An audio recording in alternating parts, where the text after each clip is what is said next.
Hello दोस्तों, regression analysis series के इस नेक्स्ट वीडियो में आपका स्वागत है।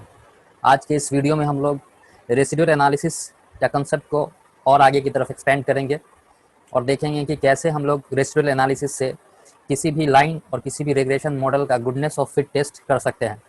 तो कोई भी रिग्रेशन अगर वो मॉडल होगा, लीनियर रिग्रेशन मॉडल होगा, तो वो कितना अच्छा मॉडल है वो इन 4 कंडीशन पे डिपेंड करता है। पहला ये कि वो मॉडल जो होना चाहिए वो लीनियर होना चाहिए, जाहिर सी बात है, लीनियर रिग्रेशन मॉडल है तो लीनियर होना चाहिए। दूसरा है error terms have constant variance, error जो होता है उसका जो कांस्टेंट वेरिएंस होना चाहिए। तीसरा एरर टर्म्स आर इंडिपेंडेंट और चौथा error terms are normally distributed. ये 4 कंडीशन पे ही किसी भी रिग्रेशन लाइन का हम लोग गुडनेस ऑफ फिट टेस्ट कर सकते हैं कि वो रिग्रेशन मॉडल हमारा कितना एक्यूरेट है और कितना अच्छा हमको प्रिडिक्शन और रिजल्ट दे सकता है। तो इसको हम लोग रेसिड्यूल एनालिसिस से बहुत ही अच्छे तरीके से समझ सकते हैं। तो पहला ये है कि मॉडल शुड बी लीनियर, वो मॉडल जो होना चाहिए वो लीनियर होना चाहिए। तो मान लिया कि ये जो हमारा प्लॉट है, रेसिड्यूल प्लॉट है, जो यहाँ पे जो एक्स जो होता है इंडिपेंडेंट वेरिएबल होता है और ये हमारा जो है रेसिड्यूल है, जो हम लोग जानते हैं कि actual value minus predicted value को ही हम लोग रेसिड्यूल बोलते हैं। तो ये देख सकते हैं ये जो कर्व है ये पैराबोलिक कर्व है, ये लीनियर नहीं है। तो अगर बहुत सारा डेटा पॉइंट होगा, कम डेटा पॉइंट पे तो ये वैलिड हम लोग नहीं कर सकते हैं, लेकिन बहुत सारा डेटा पॉइंट होगा उस पर अगर रेसिड्यूल प्लॉट इस तरह से आता है तो वो लीनियर नहीं होगा। दूसरा देख लेते हैं कि जो होना चाहिए कांस्टेंट एरर वेरिएंस होना चाहिए, यानी कि error terms have constant variances.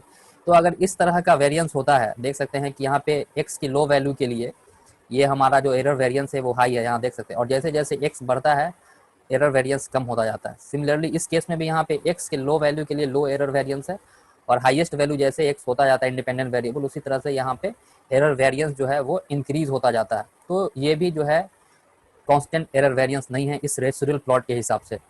यहाँ पे दो कंडीशन और दो टर्म को हम लोगों को जानना जरूरी है। एक है होमोस्कैडेस्टिसिटी, तो उसको क्या बोलते हैं, the constant error variance is called homoscedasticity. अगर एरर वेरिएंस हमारा कांस्टेंट है तो उसको होमोस्कैडेस्टिसिटी बोलते हैं, और एरर वेरिएंस कांस्टेंट नहीं है तो हेट्रोस्कैडेस्टिसिटी उसको बोला जाता है। तो ये प्लॉट जो रेसिड्यूल प्लॉट है हम लोगों ने देखा, तो इस हिसाब से ये हमारा एरर वेरिएंस ये कांस्टेंट नहीं है। तीसरा अगर है एरर टर्म्स आर इंडिपेंडेंट, इस तरह का रेसिड्यूल प्लॉट अगर किसी भी मॉडल का आता है तो हम लोग बता सकते हैं कि ये किसी न किसी रिलेशन को ये जो है शो करता है। आप देख सकते हैं यहाँ पे पॉजिटिव स्लोप है, यहाँ का स्लोप निगेटिव है। तो कांस्टेंट के लिए बिल्कुल ही जो है ना हॉरिजेंटल अगर डेटा पॉइंट आता तो हम लोग बोल सकते थे कि एरर टर्म्स आर इंडिपेंडेंट, लेकिन ये डिपेंडेंट है, ये किसी न किसी इक्वेशन को रिप्रेजेंट करेगा, किसी न किसी पर डिपेंड करेगा ये। तो तीसरा तो है एरर टर्म्स आर इंडिपेंडेंट। चौथा हमारा है error terms are normally distributed. तो नॉर्मली डिस्ट्रीब्यूटेड होने के लिए एक नॉर्मल प्रोबेबिलिटी प्लॉट होता है, अगर उस पर हमारा जो लाइन जो होगा अगर वो बिल्कुल ही स्ट्रेट लाइन होगा, इसका मतलब ये है कि वो हमारा एरर टर्म्स जो है वो नॉर्मली है। तो ये हम देख सकते हैं कि ये जो डेटा पॉइंट है वो हमारा y है जो कि एक्चुअल वैल्यूज है। तो उस पर अगर हम एक लाइन ड्रॉ करें और वो बिल्कुल ये स्ट्रेट लाइन हो तो हम लोग बोल सकते हैं कि the error terms are normally distributed. तो ये 4 कंडीशन थी। तो कौन सा कैसा ग्राफ होगा जो बिल्कुल ही एक अच्छा मॉडल को रिप्रेजेंट करेगा, तो इस तरह का अगर रेसिड्यूल प्लॉट होगा तो ये एक गुड मॉडल को रिप्रेजेंट करेगा। ये देख सकते हैं कि ये इंडिपेंडेंट भी है और एरर टर्म्स जो है इंडिपेंडेंट है, और जो वेरिएंस है एरर वेरिएंस है वो भी जो है कांस्टेंट है इसमें, और वो लीनियर भी है। और इसका जो नेक्स्ट जो चौथा पॉइंट जो है error terms are normally distributed. तो इस तरह का अगर रेसिड्यूल प्लॉट होगा तो हम लोग ये बोल सकते हैं कि एक गुड रिग्रेशन मॉडल प्लॉट है। तो अब हम माइक्रोसॉफ्ट एक्सेल की मदद से सीखेंगे कि कैसे हम लोग एक नॉर्मल प्रोबेबिलिटी प्लॉट और एडवर्टाइजमेंट लाइन फिट प्लॉट और फिर रेसिडुअल प्लॉट कैसे हम लोग किसी भी डेटा पॉइंट का ड्रॉ कर सकते हैं, वो हम लोग माइक्रोसॉफ्ट एक्सेल की मदद से सीखेंगे। तो चलिए देखते हैं कि कैसे हम लोग ड्रॉ कर सकते हैं। तो सेम क्वेश्चन को ही लेकर के हम आगे बढ़ रहे हैं और सारा कंसेप्ट को बारी बारी से समझ रहे हैं। तो सेम सेम एग्जांपल यहाँ पे मैंने लिया है। ये एडवर्टाइजमेंट एक्सपेंडिचर है जो इंडिपेंडेंट वेरिएबल है जिसको हम लोग एक्स से डिनोट किए हैं, और ये सेल्स फिगर है जो कि डिपेंडेंट वेरिएबल है जिसको वाई से डिनोट किया गया है। तो अब हम लोग चलते हैं, देखते हैं कि कैसे निकाल सकते हैं सारा प्लॉट। तो हम लोग डेटा टैब में जाने के बाद यहाँ से डेटा एनालिसिस पे जाएंगे और यहाँ से रिग्रेशन होगा उसको हम लोग सिलेक्ट कर लेंगे। यहाँ पे सेलेक्ट करने के बाद देख रहे हैं इनपुट वाई रेंज मांग रहा है, तो हमारा ये वाई है तो इसको सिलेक्ट कर लेंगे। फिर उसी तरह इनपुट एक्स रेंज है तो ये हमारा एक्स है, इंडिपेंडेंट वेरिएबल एडवर्टाइजमेंट एक्सपेंडिचर, उसको सेलेक्ट कर लेंगे। और यहाँ से लेबल्स को सिलेक्ट कर लेंगे क्योंकि हम लोगों ने लेबल को भी इंक्लूड किया है। तो ये हमारा एडवर्टाइजमेंट एक्सपेंडिचर लेवल है, सेल्स लेवल है। और यहाँ से आप ये दो टर्म है, कांस्टेंट इज जीरो और कॉन्फिडेंस इंटरवल, कॉन्फिडेंस लेवल, इसको सिलेक्ट कर भी सकते हैं। और अगर इसको सिलेक्ट करेंगे तो इसका मतलब ये है कि इंटरसेप्ट हम जीरो ले रहे हैं, तो इसको हम लोग सिलेक्ट नहीं करेंगे। और इसका मतलब मैं बाद में बताऊंगा। और यहाँ से हम लोग इन रेसिडुअल्स को भी सिलेक्ट कर लेंगे, रेसिडुअल प्लॉट को, लाइन फिट प्लॉट को, स्टैंडर्डाइज रेसिडुअल को, सबको हम लोग सेलेक्ट कर लेंगे, नॉर्मल प्रोबेबिलिटी प्लॉट को। और आउटपुट रेंज हम लोग जो यहाँ पे सेलेक्ट कर लिया, उसके बाद ये ओके कर लिया।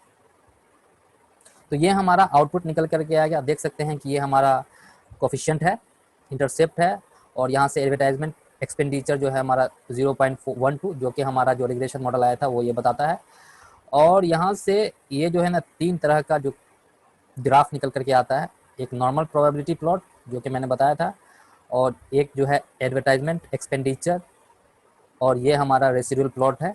ये 3 तरह का ग्राफ आप ये देख सकते हैं। इस पर हम आसानी से, अगर इसको हम लोग किसी भी डेटा पॉइंट पर क्लिक करें और राइट क्लिक करने के बाद यहाँ से ऐड ट्रेंड लाइन कर दें, तो ये देख सकते हैं कि ये हमारा लाइन जो हो गया वो लीनियर हो गया। इसका मतलब ये है कि हमारा जो एरर जो होगा वो नॉर्मल होगा।